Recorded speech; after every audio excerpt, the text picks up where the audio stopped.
Don't judge us for our naughty language and correct opinions. We won't judge you for your taste in podcasts. Listener discretion is strongly advised. I call you my green light girl, cause you know you be on the go. All your girls be on the dance floor. You be laying low, always working, saving up them racks. Live your best life. Well, that's the popular saying, at least, and it's become a battle cry, encouraging others to strive for happiness, fulfillment, and a balanced lifestyle. Those are all great, but echoed enough times by influencers, phony celebs, and folks who want good vibes only, it becomes noise, a cliche with no substance. So what does the real work actually look like? Outside of social media, with the online smoke and mirrors, how do we live as our best selves with all the challenges we face in our everyday world?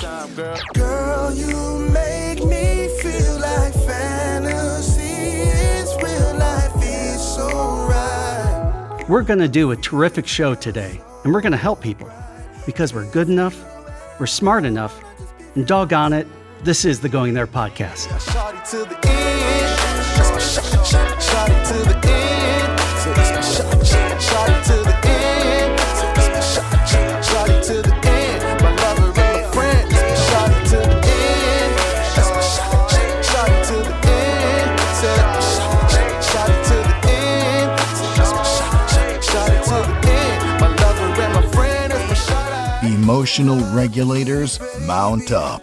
It's time for Going There. Taboo topics are back on the table. So those of you who've been watching and listening to our show this whole time, you know mental health is at the core of all of this. And today we are going to focus on not just mental health, but the people who are out there living in the same world as you and how they deal with mental health and how they try to be the best versions of themselves. And it's a really hard thing. It is something that takes work every single day. It gets a little bit easier, but then a new problem comes along and then we have to find out a new way to do it. So let's introduce the panel before we get any further, starting with, to my right, Natalie. Hi, I'm Natalie Duvniak. I am a licensed occupational therapist with a focus on geriatrics, but I do service children and adults with behavioral and mental illness.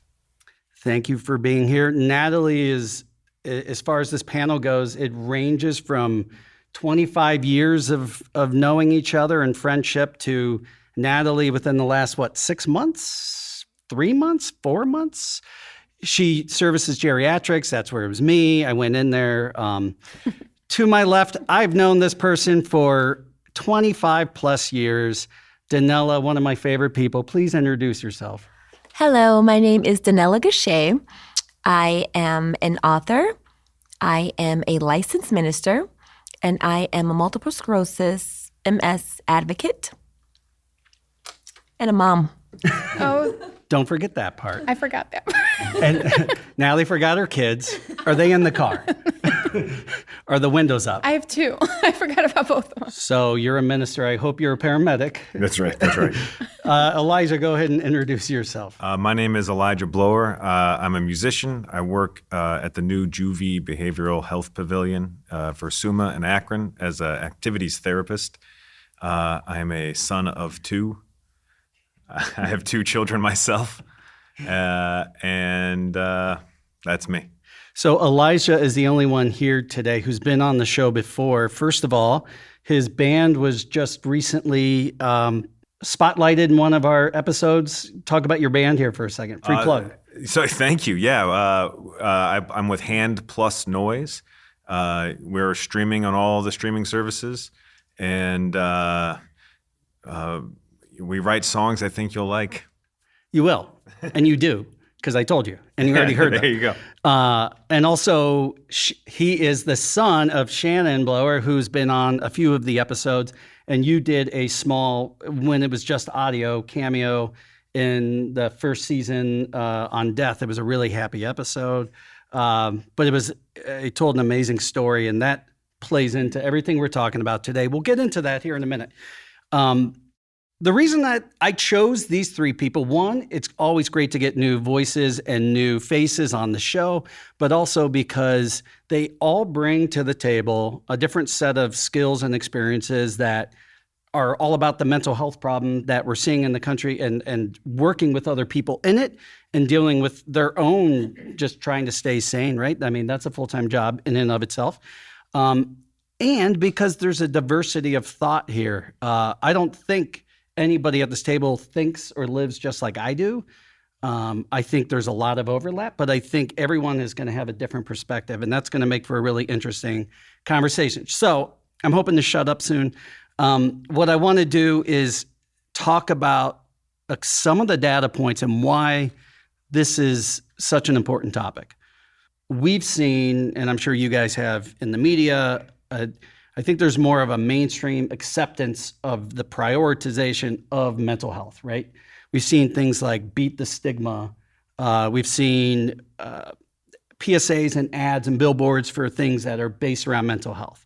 I feel like 10, 15, 20 years ago, you just didn't see a lot of it. It was like, suck it up, you're being whiny. And so according to Project Healthy Minds, this year alone, approximately 65 million Americans will be impacted by mental illness. So that's more than HIV, AIDS, that's more than diabetes, that's more than cancer, heart disease, that's even more than the flu. And so think about how huge that number is. And of that 65 million, 60% of people, based on these statistics, do not get the support that they need. Some of it is because they don't know where to go, how to ask. Some of it is because of resource access and all of that. You know, the same people making the PSAs and the same people going, no, we care about, our corporations care about you as a human being. They're talking out of both sides of their mouths because we hear this and then we see what is actually happening on the other side of it, the unchecked amount of mental illness that goes on.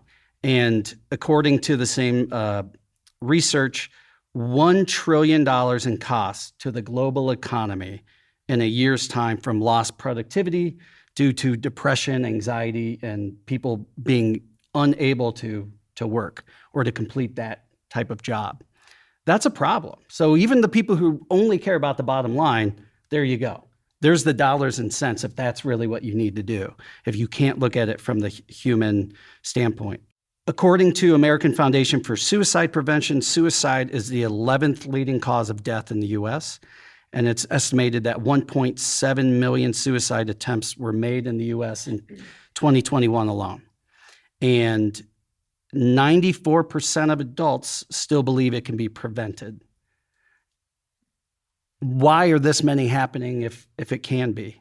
This affects all of us, because even if you say, no, I don't have a mental health issue, how many people in your life, the odds are really good that people in your life are suffering from it right now. So it all starts small, it starts with you. So I want to ask each of you, where are you at right now? Because as time goes on, it's like there's a period of time where you remember you were focusing really hard on this one thing. Where are you right now in this phase of your life? Like, what is your mantra? Where are you at? What's your stance on mental health? What is something that you're working on daily? In a word, curiosity. I feel like a lot of my younger life and a lot of being early parenting was filled with like wanting certainty, like craving certainty. But now I find that I'm not really as flexible or as gentle as I want to be as when I am being curious. My gaze is more turned towards the world around me versus, building a shelter around myself of certainty. And in my work, I think, a lot of people that come in, I work at an acute hospital, so everybody that's coming in is acute, really going through a very terrible time. They are not there because they want to be. A lot of people want an answer right away. What you told me last time didn't work. What works this time? And I don't know. I don't know what's going to work for you. I'm not you. But trying to develop that curiosity, that that hopeful gesture of, something will work. We don't know what it is, but you got to be both hopeful and curious that it's out there. I hate to say it. I feel like this is like Jacob Dylan. I'm talking about his dad. Right. His pop-up video. You're not allowed to mention Bob Dylan. You just put it up here. His Pop-up dad video. said. Yeah. Well, Elijah's dad said, but we did talk about it. You can't, it's not the same thing as like you have a broken leg. There's an exact, diagnosis and then treatment that you can prescribe to it. But with mental health and emotional health, who knows? Like you said, I don't know. I don't know what's going to work this time. What happened this morning? What'd you eat for breakfast? Right? You have to see that on your side too, right? In my case, working with the geriatric population, a lot of it is the conditioning that they've had all these years. So, to come in, I'm young, right? I present myself in a certain way. They already put me in a box. Oh, she's young. She doesn't know. Who's she going to So I really have to make sure that I approach it with understanding who they are. And yes, I might know the diagnosis. I might know how to treat that, but I got to work with you. And that's where I feel like sometimes things get lost is you can put a diagnosis, you can put people in categories, but when you're working with them and you're trying to create a change, there's a lot of like unraveling there. Yeah. And you have to approach it like strategically. Right. It's not take two and call me in the morning. That doesn't do it, right? So Danella, where are you right now? What is your current phase of here's what I'm focusing on every day? Well, for me and what I do, in advocating for multiple sclerosis, which is, by the way, the #1 depression-causing disease. I also have multiple sclerosis, and I've been diagnosed with it for 20 years. So helping people who have the disease that I have while advocating for them, it's difficult, almost like Natalie says, that they don't really trust me. If they're having a lot of debilitating problems, multiple sclerosis, the medication is designed to delay disability.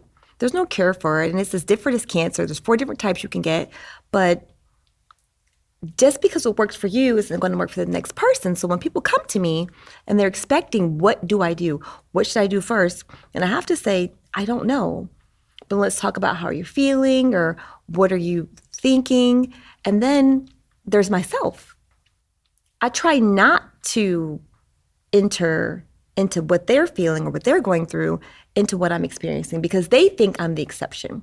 If you're sitting with someone who's in a wheelchair, who hasn't walked in 10 years, who has maybe like 3 to 7, I've got 52 lesions on my brain and I don't look like I have MS.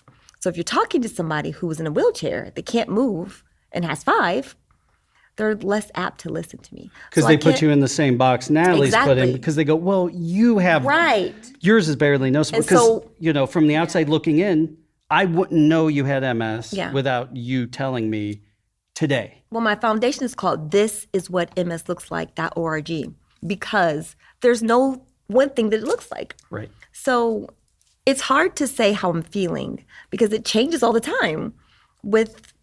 You're dealing with a disease that is going to do whatever it wants to do whenever it feels like it. If you're having a regular happy day or you have something to do, it just shows up. And if you're expecting me to help you, you know what I mean? You're depending on me. You're coming to me for help. And then I have MS too. I can't ever be sick. So for me, it's difficult to really be my true self because Yeah. I've got people depending on me not to be. Sometimes having to be strong makes you stronger. Is that part of it? Or is it more you're at the point of trying to get back to thinking about you? I'm at the point where I'm trying to get back to thinking about me. Yeah. I'm cutting back. I am a Christian counselor. I'm a licensed minister. I'm a mom and a wife. I'm just trying to get back to, I'm just trying to make sense of it all. Yeah. You know what I mean? It's difficult because I'm in that part of my career where you're supposed to be this extra thing. And I'm not ready to go there because I want to go backward to when things were more simple. 25 years ago when we were slinging leather at the Right. at the mall. Right, exactly. Like But even that wasn't easy because I was sick and didn't know why. Right. So with MS, like I was, people think you're just hypochondriac, like you're crazy, you're just sick all the time, but they can't find anything wrong with you. And back then, it was thought to be if you were a Caucasian white male, then they would look at you for MS. So Right. I was a super late detection. I understand that a lot because it feels selfish to care about yourself sometimes. And that's the work that I'm doing right now, is trying to balance it. And I'll talk a little bit about some of the struggles I'm having. Natalie, where are you at? What can you share? What's your current kind of phase of life of here's what I'm doing, here's what I'm focusing on? What's driving you each day? Yeah. So personally, I'm at a phase and a season of my life where I am putting the focus back on myself more. I am newly divorced, which was an experience. It was a great lesson, and to be in this phase and to be past all the struggles and the hardships and making sure that I was in check and showing up for myself, my children, my job, and making it through. The season I'm in now is just, I call it being. Yeah, just being present. And being present. that's so hard to do sometimes. So everything that I preach and I promote, actually walking that walk. And so lately I've been in this season where I've been listening, truly listening. And I feel like, as you mentioned before, with everything that's going on, I feel like if people listened more, that some of these problems that we are facing can be addressed and actually maybe if not solved, at least change can be made. Yeah, listening gives empathy, it gives compassion, and sometimes it gives you perspective that not to look at other people and be like, oh, they have it so much worse, but just kind of like, man, maybe I need to appreciate the things that I do have. And that goes into what you were saying about being curious. If you're people who don't care to know about you do not ask questions, they make Right. statements. Yeah. Exactly. And there's a lot of those people out there. But I'm here to ask questions because I care. But the questions are important They are. in asking the right questions. Yeah, and just having that open curiosity. Like, I love to learn about new people and different experiences, and that's what makes life more interesting, not, everyone who thinks just like me and has the same interest. What's the best version of you? What would you say is the best version of you? And let's be honest, that definition probably has changed every 5 years, right? Maybe even more than that. 5 minutes. Yeah, every 5 minutes. So we'll go back at the end of the episode and I'll ask you, how do you line up with what you said and now? Yeah, it's going to be like, the best version of me is drunk. So for me, I'm at my best when I am busy, when I'm connected with the people in my world, and when I'm creating something.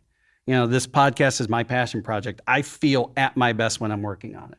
Not even just sitting here doing it. Like, this part's awesome, but then going back and re-listening to your voices over and over until I never want to talk to you again. Like, that is what makes me so happy. Elijah, you're a musician, so art has to be a part of that, I'd assume. So yeah, I feel like when I'm at my best, I'm potentially at my worst, right? Yep. So it's like there's a fine line because it's like I love to create, and I love the zone out that I can get, and I love where the rest of my life may lack focus and ambition.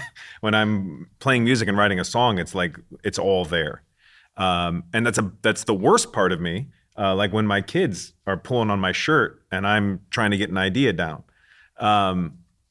So I would say like the best part of myself, maybe I compartmentalize too much, but like I have different roles in my life, like so many different roles, so many different hats that I wear.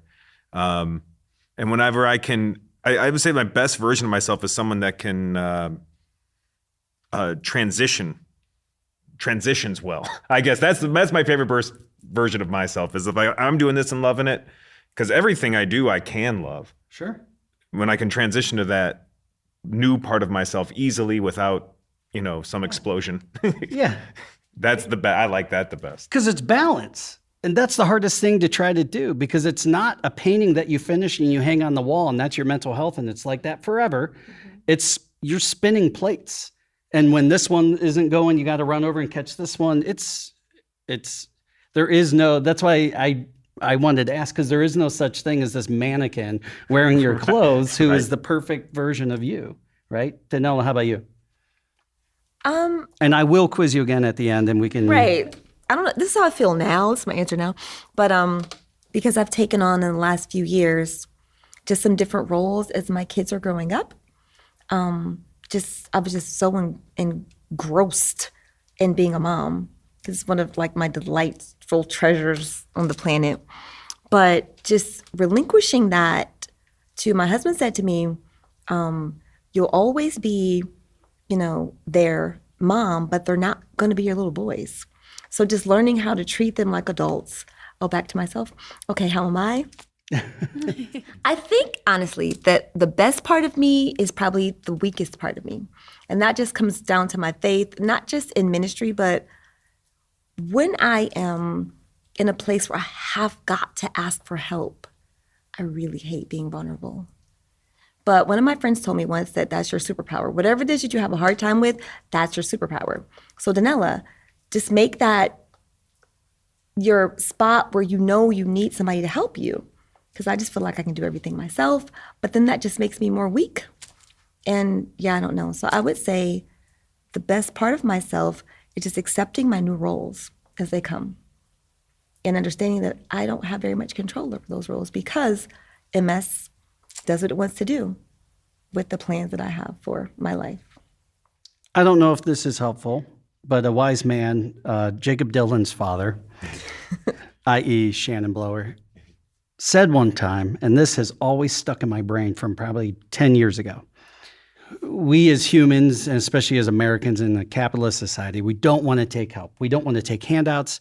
The idea of someone giving me $5 out of their pocket is me losing something, right? Yeah. But he reframed it as in, even if a homeless guy is offering you $2, Portia, I know that this happened to you one time, and it's not because of what it sounds like, but even if somebody who you feel like has less than you offers you something, when you say, no, I appreciate it, but thank you, you're taking away their ability to give because people helping and giving makes them feel really good. And so when you're doing it, it's not selfish. It's not you being weak. It's you being actually really good and kind and letting someone bring something beautiful into your life, whatever that looks like. That's how I try to look at it because there is that idea of like, oh, that's selfish, or that person shouldn't give me this. They don't have that to give. Who am I to say? I don't know. I don't know if that helps. I think that's great. That's the epitome of ministry, I think. And the fact that I suck at it is like, I don't know if that says about me. No, that says that you're actually doing it right. Because anyone who says they have all the answers, I would run as far away as possible. When I go into a therapy session, I want my therapist to look like life just blew through like a tornado. Because I know that they aren't just telling me a bunch of shit they read in a book. Yeah. I'm serious when I'm saying that. Vulnerability is the most important aspect of being able to counsel. I agree. Except for Natalie, who is perfect in every possible way. Every aspect. She's in the Barbie movie coming out now. The best version is me being me, true to me. And that took a lot of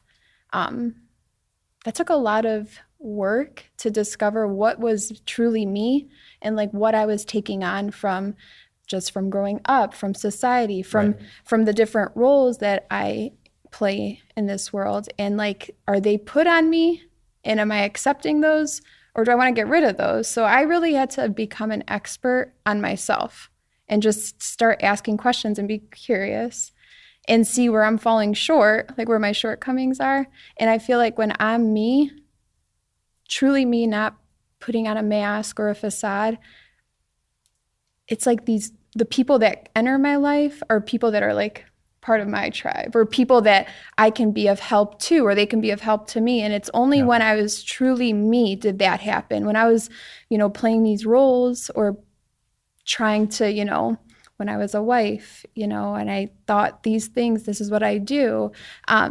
It wasn't until I really unpacked it and sat with myself and just kind of learned about myself. And that was the best thing that I could have done. I wish I'd have done it like years ago. Sure. But, it's never too late. That's right. And it helps me service the people that I do, because I feel like I provide a sense of safety. I feel like people sense safety. I've been told I'm wholesome, and I feel like that helps, because then, I can see them and they can see that, I'm a person that can help. So. Yeah. Well, when I did meet you, you were floating down from the clouds with little babies and sashes carrying you, but I just thought that I was high or something. I think a lot of what we're talking about is some of the work that I'm doing right now. I'll share it real briefly. Is I'm doing like value work. Mm-hmm. Like you're Shannon. I think we've got the wrong guess. I think No, but actually the three of us went out to dinner and drinks not too long ago, and he taught me that term premise reflection, which is, I never had a term for it. It's like when you take a step back and you go, why do we do things this way? Cultural norms, tradition, whatever it might be. And I was really taking a step back and looking at my values. And I think a big problem is when our values are in conflict with each other. And that's what I'm personally working through at the time. So, I've had to learn the self-care thing, which is tough, because those of us who it doesn't come natural to, despite what my critics may say, I don't spend a lot of time thinking about Matt and Matt's needs. But it's not selfish to actually do that, because what good can you be to the others if you're not whole yourself? So it feels disingenuous at times where you're just going through the motions. So in looking at, okay, now I have to value self-care, but also one of my big important values is like engagement with people and community. And these two are constantly smashing into each other. My goodness, yeah. How do you fix it? Oh, well, you just go to the doctor and they'll give you a pill. Like, there is no... Just stop, man. Yeah, just stop. That's how you fix it. I think it's a healthy exercise for anybody to take a step back. And that sounds like, to a degree, what you were doing. Like, what's important to me? But not just what's important. Why is it important? Is it important because I was told as a child this is important? What's changed in your, whether it's values or just mantra or things that you prioritize? What do you, when it comes to this kind of stuff, what's changed over time for you? Well, it's almost impossible. Right. Like, I was listening to Natalie. I wanted to ask her, and I know this is in Q&A, but do you feel like, and I'm not advocating for divorce, I love my husband, but do you feel like... He is in the studio, and he's on the phone with his lawyer. No, but do you feel like you were able to really focus more on yourself because it was just you? Versus that when you're in a relationship, there's a whole other half of yourself that you have to take care of your spouse before you get to the mom part. Like, you need to take care of your spouse, like the things that you guys want to do, the things that you guys enjoy. Did you feel like you found this new freedom to create this new person that you're becoming because of your divorce? I'm not saying that divorce is great, but I'm sure it was hard. Yeah. But sometimes maybe you're making that divorce part sound great. No. But I mean, like, sometimes the lowest part of what we go through ends up propelling us into some great thing. Like, did you realize you needed to be more aware of yourself when you were taking care of your husband? I'll add to that. Was it that you weren't able to do it when you were married, or was it just the change in your life was the catalyst for you to look at that? Right. So that whole marriage needed to happen. It needed to happen because it brought a lot to the surface. And I did choose to carry out that role of like taking care and being the wife in the relationship. And I feel like I always wanted to do things the right way. And I thought I was doing that with my person, and I found out that was not my person. And so that couldn't work. And so when that one ended, not that one, I was only married once. Next. But it's still early.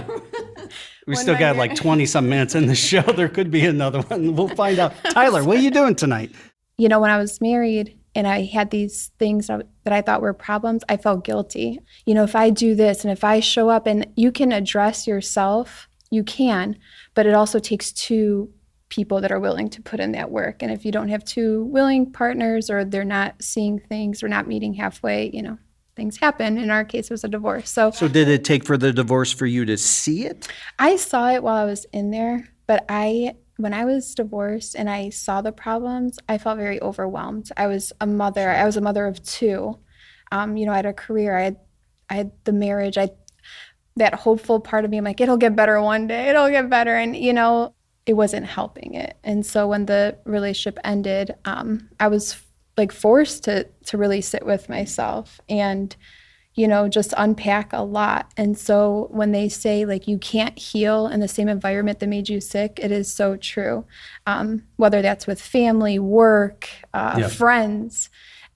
Once I was out of it, that was a shock because I saw things a lot differently. And I wish I could say it was better, but it wasn't. It went through like a dark period where I was like, okay, this is what we're doing.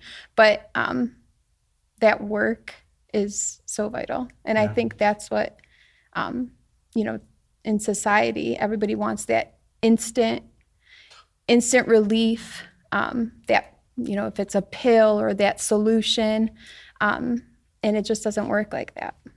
No, you're exactly right. And that was I'm a so great sorry, question, but by the way. I know I didn't. I just threw Natalie again. Oh, but it's I'm like, okay. I want you guys to do that. yeah, like I'm like, Talk past me. I'll no, take a but nap. I mean, I feel like I do have an answer, but when she was talking, like, I guess I should have waited after the show.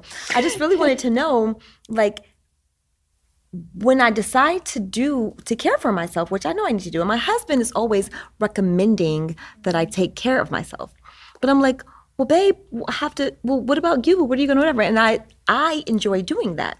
Like, I like taking care of him. Mm-hmm. So if that is what makes me happy, I'm never gonna, you know what I mean? Like, it's an endless cycle. Yeah, like that makes me happy because I am a giver and You have a value conflict.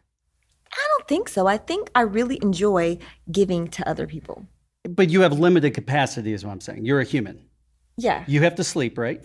But I think I forget that. Like my friends, we always joke Right. with calling each other Superwoman. I'm not Superwoman. My husband's like, you're not Superwoman. But I think I can save everybody. Yeah. I want to help you. I want to help you. I want to fix this. I want to fix that. And of course, you can't. But I feel like I think I can. And sometimes I have a really good day when I saved everybody. And I go to sleep. I'm like, Do you But ever I'm get to the exhausted. point though where you're like, you know what? As much as I want to do that, that's going to be worse for me. I'm good just not doing this with Or do you anything. ever get burned out? Do Yeah. you get burned out? To save yourself from it's so real sad. rock Like bottom I burn. know that I probably do, but Like, let me think about it. no. Because And she's like, that's Matt, I don't crazy. really want to do this podcast, but I'd like to help you and I'll No, show no, up. that is not what Maybe happened. you just have like a really large capacity then. Which, if I were like counseling myself, like I don't know if you do this. I'm not a therapist, but I'm a counselor, and I give all of my patients the ACEs test. For if you know what the ACEs test is, it just scores your childhood. Like, how were you here? And I'm like, I don't know. Like, I feel like I don't have enough room to complain, so I don't. Because other than MS, You're human, so obviously you're going to have complaints, And I know that maybe you view it as, well, mine are nothing compared to such and such, but you are just as worthy of being. I agree. Yeah. I do. I agree with myself, and I agree with him, and I agree with you. Like, I agree with all of that. I think that there's not one, for me, answer for self-care because there's so many legs of who I am Absolutely. from day to day. Yeah. And then I have this invisible disease that I feel like it's like this ticking time bomb. I have a cousin who had MS that said it. They don't know if it's like genetically connected because they don't know if there's a cure. They don't know how you get it, how you get rid of it. But he's dead. He died. And then my mom's brother has less lesions than I have, but he's been paraplegic he can't move for like over 10 years. So that is what, for me, which would be different for the rest of you, stops me from complaining. Like, I feel like I listen to people complain and I counsel and tell them, but I try not to complain. I have a question. I don't. This isn't a pushback or anything. That's usually the preface to a pushback. I've been told. That's the catalyst. That's the catalyst. It's not a question, it's a comment. Everything is wrong. So no, I agree. Like if you have the capacity to do what you're doing and it's not affecting your joy or your quality of life, then there's no reason. But I guess my question is, if there comes a time when it's like, can you recognize? Like, do you think? I think it's hard to recognize when we reach that limit, because it to me, in my experience, it feels a lot like all of a sudden I'm just behaving in certain ways and I don't know why. And then it's like, if I take the time at home, is it this? Have I reached my limit? So I guess it's like, if you do ever reach a limit, would it be a problem to stop? Like with this identity that you have? No, but I think that this new place that I'm in, I have stopped. When I'm like, I don't know if I want to go back to Wilson's Leather, like with that. But I did stop, and I'm just like, I love to write, and I'm always in like my own therapy sessions because I write therapeutic things. So I know you can't counsel yourself, but can you not? I think you can play devil's advocate with yourself and say, what would I tell somebody else if they were doing Right, this? and that's kind of what I do every day. You ultimately know yourself better than anybody's People going are like, to. you're not that happy. I'm like, I'm asking my husband, am I really not that happy? But that's another thing. I am that happy. Like, And that's okay. even when I'm sad, like, yes. I really, and they're like, it's fake, it can't be real. I'm like, because it's something that maybe they're lacking. So it's almost like unbelievable because it's like, how does this person with all these things that she could be complaining about, she's not? I It's do like have the an answer. superpower, you know what I mean? I do have an answer to that. But I think that happiness is based on circumstances, but joy comes from the Lord and it's within me. So every day when I'm spending time with God, all day long, in the morning, at night, and whatever, and I'm doing devotions or reading, I'm not saying I'm always in the Word, but I always make time for Him. When the Bible says continuously praying, I'm praying all the time. My husband, he's probably like, or like he says something smart to me, and I'm like, because I'm just going to say a quick prayer about it. And he doesn't even say, I don't mean to say saying smart things, but like I'll be like stuck in traffic, praying about it. There was a bee that was near us at a restaurant, and I'm like, Lord, can you make the bee go away? Like I'm like, I don't know, like. Are you guys that cool where he can shoo away bees and flies and I insects? think Jesus and I are pretty cool. Okay, that's like we're on a I'm first jealous name of that. basis. So where I'm coming from, it's probably a little different than the Lord. But Yeah, because so, like, you're the son yeah, of I'm a the former son. I am the pastor. son of a preacher man. But I was hiking with my brothers, and this guy came running past us, just really fast, and he had this big smile on his face, and he ran by, and all three of us looked, and looked at each other, and we're like, what is he taking? Right. Right? And then my oldest brother kind of laughed, and he goes, isn't it kind of indicative of how we are, that we think it couldn't possibly be running every day makes you happy. You have to be taking something. Yeah, right.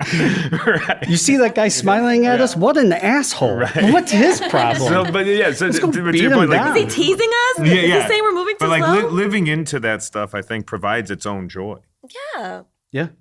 I agree. And I know it sounds ridiculous to people who don't believe it. I think people just use different terminology is really what it is. But when it comes down to it, your happiness is not on anybody else to It's an provide. inside job. It is something, it's an inside job. I like how you said that.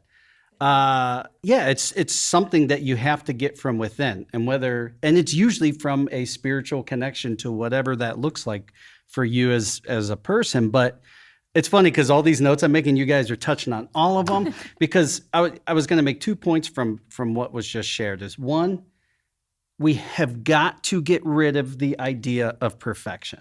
Perfection is the enemy of mental health. Yeah. There is no such thing as being perfect. Danella, as much as you want to save everyone, Oh, yeah. you know you can't. And I know you know this. And I'm done trying. Yeah. Like there will be so many people. I'm like, I'm sorry, I don't think we're a good fit. I can't help you. Right. But that's the best help you can give somebody because you don't want to be wasting their time or keeping them from someone who could better service Right. them. Because I feel like everyone finds their tribe, right? Yes. Right. And if you're meant for me and I'm meant for you, we'll be together.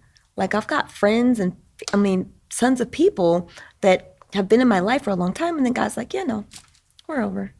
And I'm fine with that. Like, I'm okay. Seasons and reasons, that's something that former panelist brought up, and I believe in that. And no, it wasn't your dad. That didn't sound like he's not a rhymer. No, he's not. No. Isn't that bars? No, he doesn't. But I will say, I kind of want to track down this runner who was smiling at I know. you. I want to hang out with him, big. Unbelievable. Show me your ways, Yeah. oh wise one. Couldn't Because believe it. I run, but I hate it 99% of the time. I think it's the ship of Theseus. It's The philosophical. philosophical ship. It's every part is replaced. Is it still the same ship? Right. And that's the way I kind of view answering this question. Is like every part of me has been broken or hurt, and then you patch the hole and you keep going. Sometimes it's flawless, and it's like you can keep going as though nothing happened. Sometimes it's just something you carry with you, like every day. So, how many years ago? 10 years ago? 11 years ago? Our first child died when he was 4 months old. And it felt devastating. And healing, like going through that process, like I have a great family. I have a great support system. Not everybody has that. I was allowed to grieve. We weren't afraid of grieving. My wife and I, those things can tear you apart. We were fortunate enough to come together. But then as you heal through that and you think, all right, I'm healing through this. And then you're like, oh, I made some changes that I wasn't too, like, and one of those was like just a low tolerance for anger, like just, I guess, quick to anger. Like I was exploding to the point where I had to go see a therapist and just be like, I think I know where this is coming from, but all I've ever talked to is my parents and my family. I need some outside opinions. And then after he punched out that therapist, he saw a new one. Right. 5 later. So you find out, you for me, in particular, was avoidance issues brought on by just a general anxiety disorder, and just never having good coping skills, but also never having a name for it and shying from it, which perpetuates itself. Yeah. So you figure that out. You try to make some changes. You figure this out. You try to make some changes. Are my kids afraid of me? No. Okay, I'm doing something okay. Do we love each other? I mean, we're acting this way. The feelings are there. All right, let's keep moving. So I guess that's the catalyst. I guess for me to change, or whatever these changes are just experiences, and then you respond. Like I feel like you can't respond to anything else except the thing you have to respond to. And every time you respond to that, at least I hope I respond to it the way I'm going to. I mean, it sounds like redundant, but it's like I don't judge myself for how I respond to it. And if I didn't like it, I hopefully won't have another chance at some things, but. You and I talked about this offline, and I can't remember exactly how you worded it, but there's almost this sense of relief in, I know however I handle it will be the right way. It might actually still be super messed up and messy, but that's the way that I'm going to deal with it, and I'm okay with that. I don't know if you get to a place of kind of like, I'm just good with whatever happens, or if it's from having weathered so many storms where you're like, we don't give ourselves enough credit as humans, our ability to deal with trauma, chaos, grief, all of those things. And those of us who've been through it, which everybody at this table has been through a good fair amount, you pick up these skills that become muscle memory after a while. I know what really helped me, and it was taught to me, like I didn't know this, but to practice the pause. So when things do happen, I know at first I always wanted to respond, and mostly like when you respond so quick, it's a reaction. So you're being like reactive, and that's not maybe your true response, right? So I really had to like work on practicing the pause, and then I was able to know the decision that I was making was truly what that was me. It wasn't, all the, like fear, or it wasn't somebody else's, like, it wasn't people pleasing. It wasn't, just reacting from like a flight or fight response. It was, and society wants that urgency. I mean, like we live in a world where you can just do things like so quick. So erasing that urgency and just actually being true to me and putting it into practice. And you're almost encouraged to be reactionary now. That's what I'm saying. Yeah. It's like there's reinforcement. Not just, Right. and not just like directly, but indirectly too. You look on social media, everything's clickbait. Everything is like, look at this right now. Everything is, here's what's happening. Everyone's studying everything. FOMO. It's like, I don't want to miss out. I better react to this thing. No one's replicating the studies either. It's just the study, no replication. Here's a study, no replication. Right. Based on who? Well, we surveyed one drunk guy in the corner and that asshole smiling at me as he ran by. Yeah. I'm sorry. Go ahead. I know this is your show. But I love what both of you said, kind of connected the same. You had to practice the pause, and then you experienced so many heavy blows that together, collectively, like you said, you just learn that what bothered you before just doesn't anymore. Like having multiple sclerosis,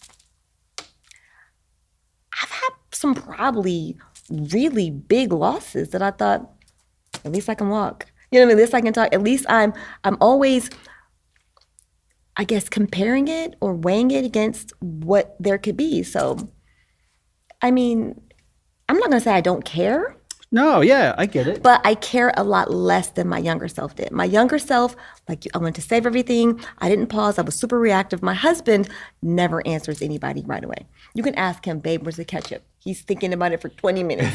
He's like, I'm like, did you hear me?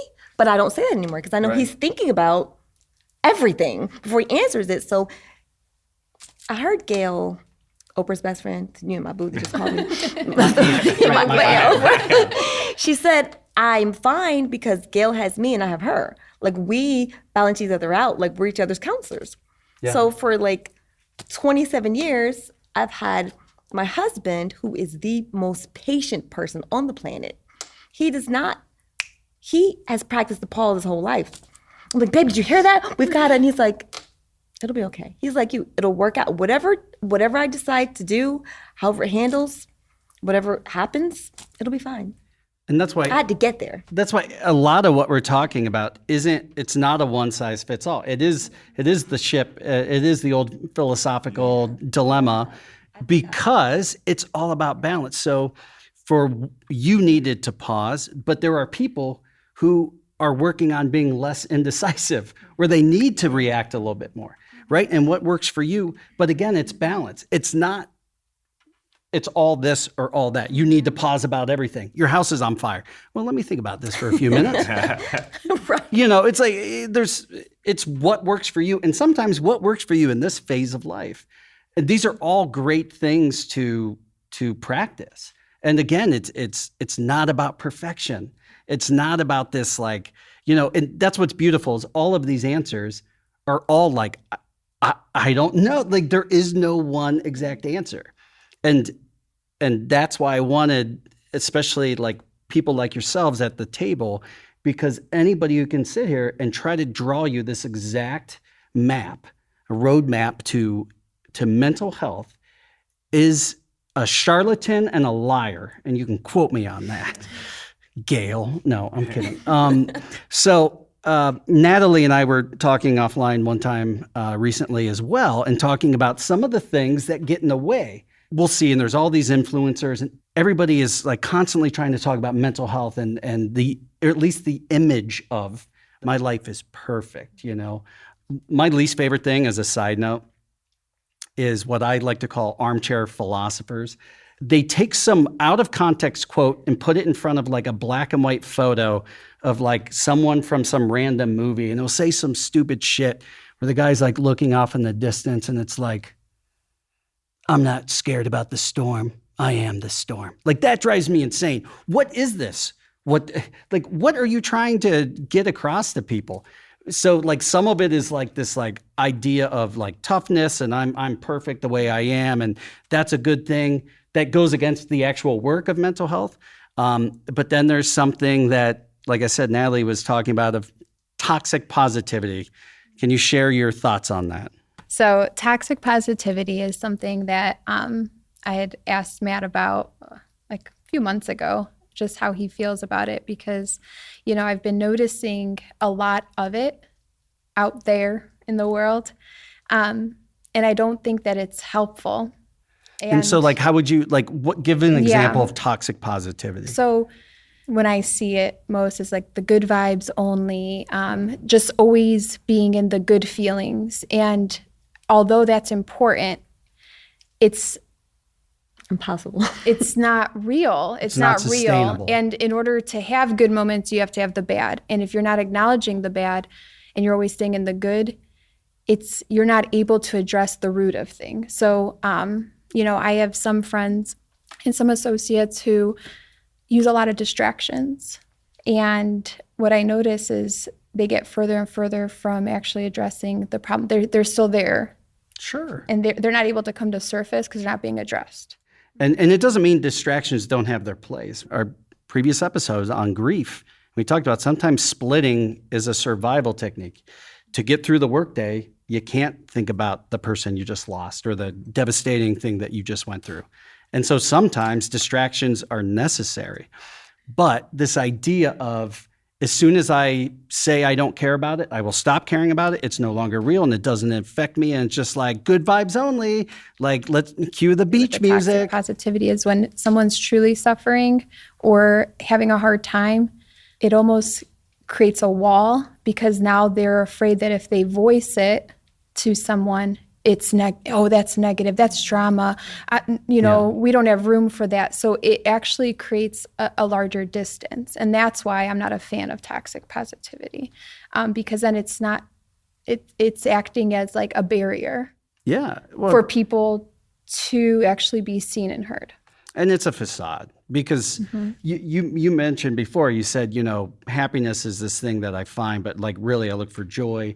I would use the term fulfillment. It's like happiness is a fleeting thing. Positivity is a choice and you can be positive, but what positive looks like day to day sometimes, it's like if I can get out of bed and comb my hair, that's a win. If I'm depressed, which I've been there, like we've all been at those low points. However, those low points also make the good that much better. If every day was good, why would we change anything? Why would we? I mean, you wouldn't do anything different. And then that also means the best day is also the worst day of your life. And I think that's why people think I'm not being genuine. Because sometimes I'm having a really bad day. The other day, my Because you're friend good vibes only? Well, I'm just no, kidding. but like she was like wanting to come up and she wanted to see me and I'm like, well, I'm just gonna be bad company today. Yeah. I'm just not in a good place. But I'm happy. But you have a level of awareness. Well, maybe. But I let her know I'm not going to be entertaining today. I'm funny, but I'm not gonna be today because I don't feel like it. Right. But I'm still happy. But So- you so- won't get that. You won't get that me. Both of them are me, but you won't get her today. She's not coming. Just knowing I that, love that. and identifying is Yeah. fantastic. That morning, I just had a day. And my husband's like, what do you mean? And I'm like, I just had a day. He's like, are you feeling okay? Are you all right? I'm like, I've just had a day. Not quick to answer, but quick to ask questions. What the hell, Jerry? Man. I'm like, yeah. They always tease me because I watch Seventh Heaven because anything else that is on TV, because I hate TV, just brings me so much anxiety. I hate watching people get shot and sad and whatever, so I can't deal with it. And so I don't. So you watch Seventh Heaven. I love Seventh Heaven. Let Well, me then tell you. let's not spoiler alert what happened with the dad in real life. Oh, yeah, my Hate to God. take away the so show. I Yeah. did research that, and my husband's a crimes against juveniles detective. He protects children with the police. Sorry, babe, but that's what he does for a job. And so now I'm watching it. Spoiler alert! And I'm thinking like every time I watch him kiss his daughter and hug her, it's kind of lost its innocence. Seventh Heaven's, I don't know. Yeah, these are all fantastic points, and they're all so true. And the idea is really about being authentic to who you are and what you're feeling in the moment. My biggest struggle has been trying to be present. I live 5 years in the future. I always have. I've had to let go of it, but like you, there's, how you were saying, sometimes when you let go of that, there's this kind of beauty of like not knowing, of being curious and just kind of open to what comes down the pike next. So long as everyone around you is okay with that. Like, I don't think my wife is too on board with me being like, I don't know, 5 years, that seems a long time. Let's think about tomorrow. You're absolutely right. But we balance, so. I do tell people, I go, look, I'm just letting you know, I'm in this phase of like the old Matt would have been like, let's plan a dinner and drinks, blah, blah, blah. Text me like 10 minutes before you want to meet. You do have to let people know. And the people who care about you and want to see you happy will be in full support. And those who don't, maybe weren't. Maybe they were. Just quote Dr. Seuss, those that mind don't matter, those that matter don't mind. She's bringing up all the canceled people. Right. Moving right along. No, everyone's canceled at some point. I know, It's fine. it's very We'll just true. keep bringing up. No, I didn't purposely mean to quote Dr. Seuss, but you're right. I think I was kind of paraphrasing Dr. Seuss. It's a great quote. Funny how I woke up feeling like I'm Sleepy Brown. So fresh, so clean. You can throw dirt on my name, won't keep me down. So proud of myself, wish the old me could see me now. Turn heads every time I be around because I'm tripping. I ain't like these other human beings, but I'm different. I got love for me, don't feel the same. You must be tripping. I'm a whole team on 100, nigga. I ain't Chris Brown, but the bag better run it. Never giving up on my dreams, cause I want it on. Every beat I'm ripping, hot five, straight spitting every live show, hitting. So, what's on the soundtrack to your best life? This episode's musician spotlight is on one kick-ass band, DuPont Brass. They're a brass-driven supergroup from the DC metro area. Originally comprised of 5 music majors from Howard University, they'd grown into a 9-piece ensemble consisting of brass, a rhythm section, and vocalists. After gaining notoriety playing at local metro stations, DuPont Brass began performing professionally and releasing records in 2013. They've had the opportunity to perform at the DC Jazz Festival, the Washington Performing Arts Society, the Kennedy Center Millennium Stage, and more. DuPont Brass is no stranger to the limelight, being featured in various publications, winning 4 Whammy Awards and winning the 2020 Silver Sound Showdown Music Festival in Brooklyn, New York. They've coined their sound Eclectic Soul, which mixes different genres of music, including jazz, hip-hop, and R&B. With a diverse arsenal of musical styles, they present a catalog made with every kind of listener in mind. Their new release, Treat, is a Dilla-inspired groove representing the next phase of the DuPont Brass sound. Check them out at DuPontBrass.com and on all the socials at DuPont Brass. Dripping from my head way down to my shoes. I feel way too fly, you can't kill my mood. My trip is a vibe, you can't steal my groove. As long as I'm alive, it's what I'ma do. Dripping from my head way down to my shoes. I feel way too fly, you can't kill my mood. My trip is a vibe, you can't steal my groove. As long as I'm alive, it's what I'ma do. I'm at my absolute worst when, and it's a thin line between my best and my worst, but it's when I'm not being, when I'm not in touch with myself, my emotions, and the emotions of people around me.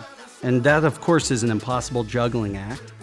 But there are times where I will be so deep into a project, I will forget to eat, I'll forget to sleep, I'll forget to like take care of myself. And like, while that's great, my passion's going on 100. It's like I'm Voltron. You can't have like one of the arms like floating off into space. Like you're still made up of all these different things. So I think I'm at my worst when I completely go polar opposite and forget balance at all. And I'm 100% focused on one thing, which is usually something that brings me joy to a tipping point. And I'm way past that tipping point. That's good. I like how you said, I want to do everything, and I think I'm Superwoman. And sometimes I am until I'm not.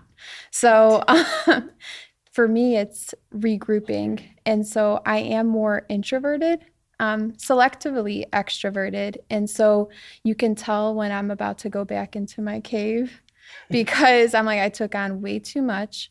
Sure. And I don't, I am my backup. When I do too much of this, well, this falls short, and it's on me. And knowing when to let go and actually accept help, because I want to do everything myself, and I'm used to doing everything myself. Do you know what I mean? Oh, I definitely know what you mean. But something has to, like the trade-off, like what's being traded off, and I don't want to trade any of it. I want to keep it all in. Right. And so for me, finding that balance, that's something where I will find that I'll burn out. And so to avoid that, I try to be more aware of what I can take on. is there any impact that somebody else's view of you or just outside influence, even indirectly, social media, anything like that? Oh, I cared probably enough for everybody times a million. I really cared. Yeah, I I get hate it. to say I don't, but I don't a lot less. Everybody cares, right? It's hard not to. Yeah. Right? I have 3 people. That's who that's where my image is the most susceptible to be able to be Sure, changed, yeah. influenced. Yeah. And that's my daughters and my wife. When they respond to me, it lets me know, oh no, I'm either doing something terrible right now, or or maybe but their reactions, like their real life reactions. I think that's the weirdest thing about influencers. I don't know. I never cared. Never. I was going to say, Never happened to me. Pre-marriage, it sounds like you didn't give a shit what anybody thought about Well, you. that's Other what than I'm that saying. guy That's what I'm smiling at saying. you at the park. like there's a so like my worst self is certain. My worst self is I got all the answers. I know I'm just, oh man, that guy sucks. I don't like to be that guy. And so, but I'm prone, like I can lean into that real easy, and I don't necessarily like to. But when you're being creative, when you're doing these things where you're the say-so, especially like I'm in a band and I made the band, like I put the pieces together, and my wife is in the band, and like it's like sometimes it's frustrating, but it is a good check of me just being like, this is what we're doing. Everybody do what I say. Right? Which I that's actually a terrible know exactly what you mean. So somebody recently was like, oh, about your podcast, I listened to this one episode and blah, blah, blah. And they started giving me all this feedback. I go, yeah, that's great. And they were like, well, what, don't you take feedback? I go, of course I do. They're like, well, you didn't seem to care what I had to say. And I go, you listened to 5 minutes about one episode. You have no idea what the show's about. They were trying to say, you're not going to get anybody who's X, Y, or Z to listen to your show. And I'm like, that's great. The show's not for them.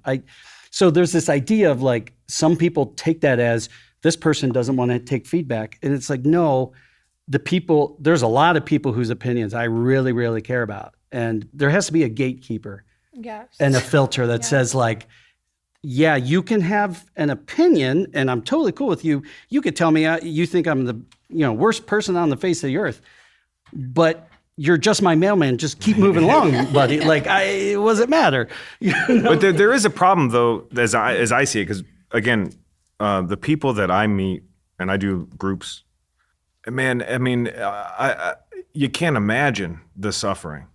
Yeah. You can't imagine the sorrow. You can't imagine the loss. Like every time you think you got a grasp on it, it's just something new. Just to give a little more context for people who aren't exactly familiar with it, you're typically seeing people who've been hospitalized because there was a wellness check or because they checked themselves in, but they don't want to be there because they're suicidal, because they're having The major... term is, I don't know what the polite term is, but all the patients, and everybody knows it's called a pink slip. Yep, that's Right. So you go to your, I mean, it just depends. If you have a history of mental illness and the cops pick you up, you get pink slip. Danella's smiling because she thought it was like when you race for pink slips in cars, because she's like, she and Vin Diesel used to go drag racing on the Right, weekends. yeah, you get the pink slip from the car. That's right. No, was this just is maybe somebody I'm thought so. smiling at my husband because he's a police detective. I'm kidding. And sometimes I'm like, I don't know. We joke about me being pink slipped or him being pink slipped. It's like a horrible inside joke between us. I'm smiling at him about the pink slip. Well, because it's scary. Because you get, right? it's scary. It's You scary have for to have a everybody dark involved. sense of humor in professions You like have that. to. And Right. we Yeah, all know that. yeah. I wouldn't judge anybody. there's no judgment. The Pink stuff, slip is a thing in our house. Like, the stuff doctors joke about behind the scenes is so morbid, but it's Yeah. like for their own Yeah, sanity. you got to get it out. But that facility that I covered is for the geriatrics who were out in the community or in nursing homes or at the hospital, so they would go there. Mm-hmm. And some of them had expectations of receiving services They're not while going they're, to. Yeah. and sometimes they're not. And so that's another thing, like the resources that are available to people. Sometimes what's being promoted isn't actually what's being provided. Yes. And a lot of it is, the medications and making sure the dosages, Yeah. which, those lead to side effects, and those side effects have, and it's just this cyclical It's all thing. about symptom stabilization. Symptom, yes. Yeah, it's like, can we get you stable enough to go back? But But for this thing, a lot of these people, so like you have people you can talk to, you have people you can talk to, right? People that not only are there just in proximity, but have your best interest and have the ability to speak with you and talk with you compassionately and care about you in a way that's good for you, not preying on you in any way. And a lot of these people, I'm not saying everyone, but there are people that come in that have nothing, and then they no support system, and then you look online to these online communities that promise community, and of course it's a siren song. Everybody wants to. You think you're in a community, but that's the weird thing about it. It's this artificial. It might as well be artificial intelligence, because there's nobody there to challenge you. There's nobody there to grow with, and anytime you say something wrong or do something wrong, you're excommunicated from the group. So like there's no actual bonding other than groupthink. And Sounds like a cult. well, but yeah, there's no development of relationship. Yeah. And what do you expect when people are starving for this community and they don't have it, and they reach out to social media to find it, find somebody, and then they're terrified of losing it, but have no way to actually battle through those relationship issues in any kind of real way. When you tie for-profit into healthcare, and especially when it comes to things like this where you can't put your hands on and say, oh, this is what it is, it's always going to be that way if we can't find a better solution as a society. Are you allowed to talk about what you do just a hair? Okay. Because you're not a music therapist. No, I am not a music therapist. He's not allowed to say those words. I'm not a music therapist.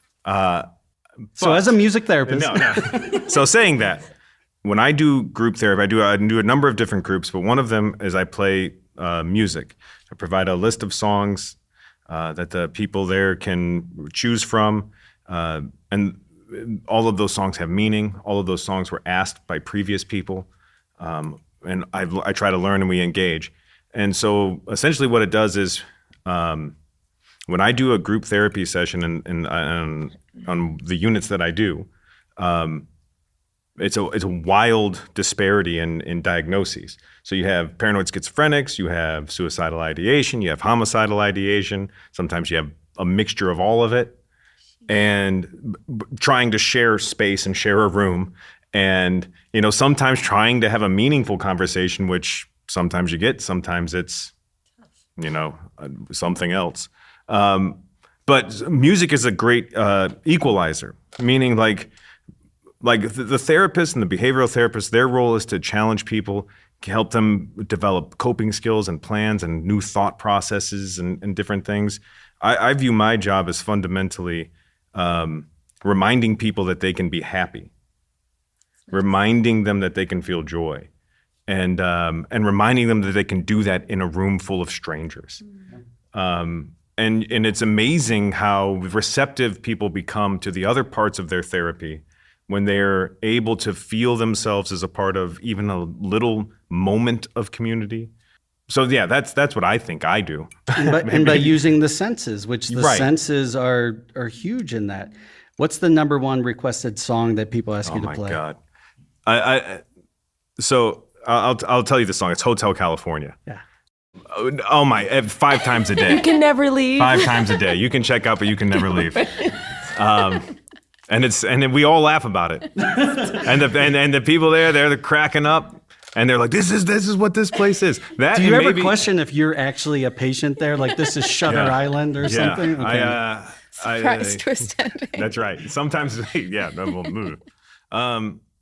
But no. So like the way I get out of dreading having to play like that, maybe Folsom Prison is another one. Oh, God. That's requested like every single day. This is getting real meta. Yeah. For my thing, when I tell everyone that participates in the group, this isn't about feeling happy or sad. This is about feeling a way you want to feel, you choose to feel. And then you go into a thing about like triggers and, if you're feeling distressed, don't just walk out, I'm playing loud. You're going to be suffering in silence. Our goal is not to suffer in silence. I forgot the reason I was here Yeah. is I'm supposed to kill Don Henley. That's right. But so I do explore, like, they tell the song, and what gets you through it is someone will say, I want to hear Hotel California. And everyone goes, ha, ha, ha, ha, that's why we're here. Yeah. And then they go, I want to hear the song because before my dad passed away, this is the last song we listened to. And it just fundamentally changes the whole vibe. And now we're singing this song that's, I sing 100 times, but because there's a different intention behind it, it becomes believable and somehow unifying in a little bit. I love that, and it's something that I try to get across to other people. Like, if I've seen a movie 1,000 times, Portia went with me to see It's a Wonderful Life.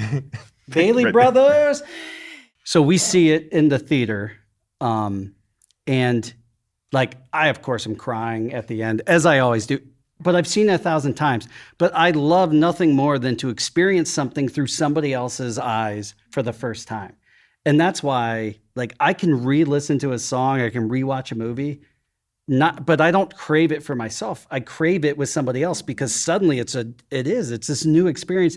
And it's so hard to put that into words. And some people are like, what do you care? You know, it's like, there's an episode of How I Met Your Mother where he's trying to show his girlfriend Star Wars. She'd never seen Star Wars. And he's watching her the whole time. She's like, what? It's because that's so important to us. It's like, I want you to experience what I experience, even in the littlest way. And I now want to experience your take on it, your feelings on it. So that's a beautiful thing. And the fact that you can replay that song that I cannot stand personally, and not just listen to it, but play it and sing it and do it all the time with people. And often get criticized for it. So not only am I playing this song, it's like, you didn't do it. You didn't do that well. You're like, whoa. Thank you.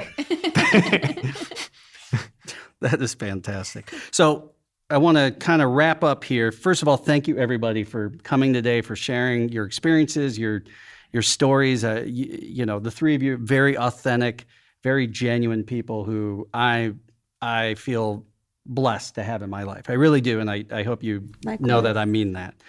If there's one thing that a listener or viewer can take away from today's episode, whether it's just one person or a mass of people, what is it that you would like them to put into effect, to start a process, to do a new modality?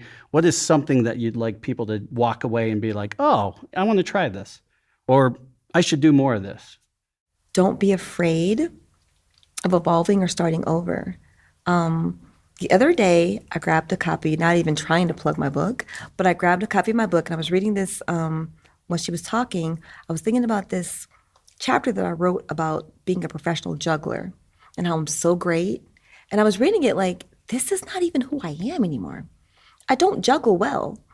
So I'm like revisiting that and looking at that. I'm like, you can't be afraid to not be what you've always been. It's okay to change. It's okay to evolve. And whatever thing that it is that you're experiencing, it's new for you. There's a quote that says, or something like that we are the substance of everything we've always been, and nothing of, because we don't know what will be tomorrow or 5 minutes. But I would say just don't be afraid to be genuine to whatever it is that you want to do at this moment. And it might be something different, and you may not even identify with the things that you've done in the past. Don't be afraid to approach jumping into something new. So just trust the process. I actually have 3 quick follow-ups. One, I think it's beautiful that you have faith, and that can look so different for everyone. But when we see that we're this whole person, that there's this pie, and right here is like intellect, and over here is your emotions. Spirituality is a huge piece of that. And that doesn't mean it needs to be one thing. And of course, like, we all have our own beliefs, and even those things change over time. Mine has evolved over time to what it originally was, I would say. But that's a beautiful thing. 2, I would love to see a circus with a really bad juggler, now that you mentioned that you're not great at juggling anymore. And I want him playing Hotel California, but like really drunk in the corner. That's right. I will pay good money for both of those things. Lastly, please plug your book. I was going to say it was accidentally written, but it's called Accidentally on Purpose. I write every day. It was just my diary, but I put it together, and now it's selling on Amazon, and I can't even believe it. So I suffer also from imposter syndrome because I'm We like, all do. this person, This guy was in the Eagles, and he's still really? no. Oh, look at me. I'm like, Well, now I You feel look like so I young. have to say, yes, I was. No. you look so young. You don't recognize Jacob Dylan from the Wallflowers? It's called the rule of threes. The rule of three. Okay. All right, Elijah, if there's one thing you want somebody to take away that might be helpful for them. The things you want to do, you are going to try them, and you 100% are going to suffer for it. Everything you want to do, every new thing you want to do, it's not all just roses and daffodils. There's plenty of suffering, and that's what makes it worth it. I think it was Viktor Frankl described despair as suffering without meaning.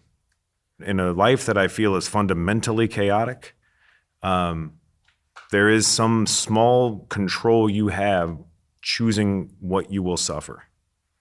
That's what I'll say. That's good. Beautiful. I like that. Damn. I know. Hard to follow that. Well, you better say something really monumental here. No pressure. We look to people outside of us for answers, but you can actually be a leader in your own life.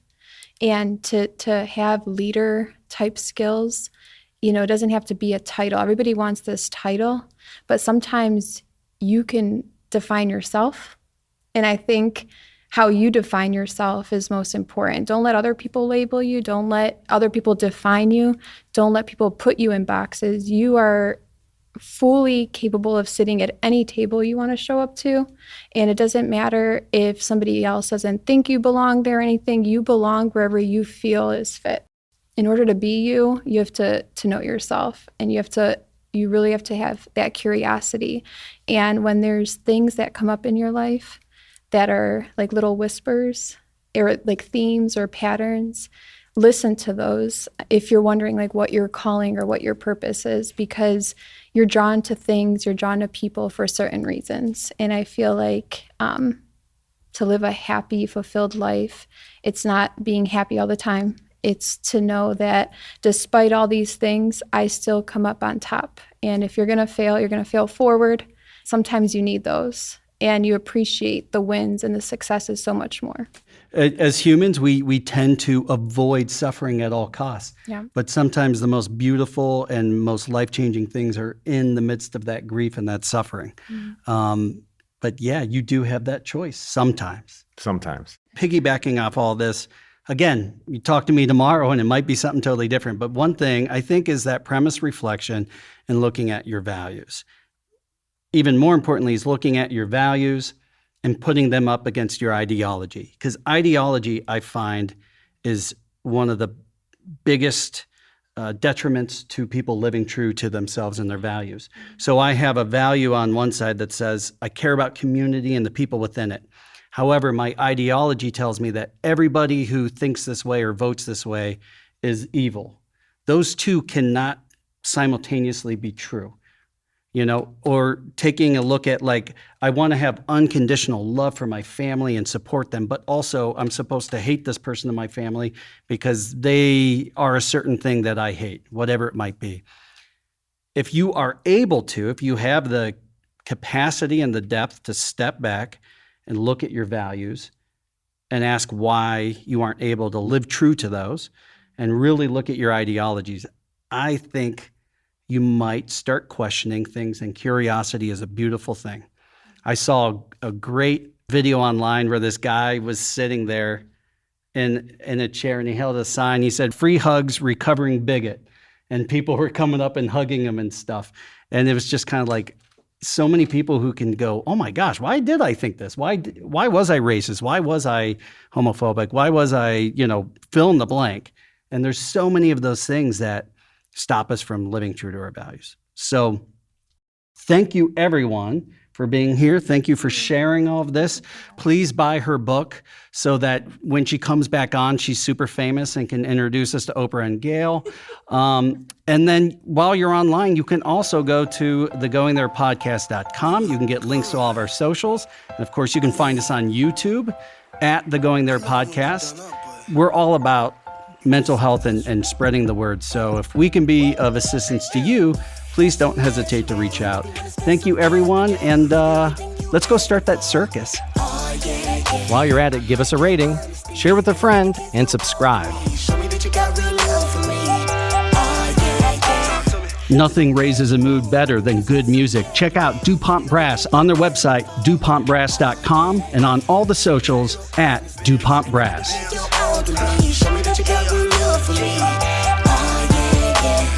This podcast is made possible by its hosts and Frame One Media in association with Joe Cali and Bobby Thomas. So natural, maybe I spend some capital, give you everything you ask me for.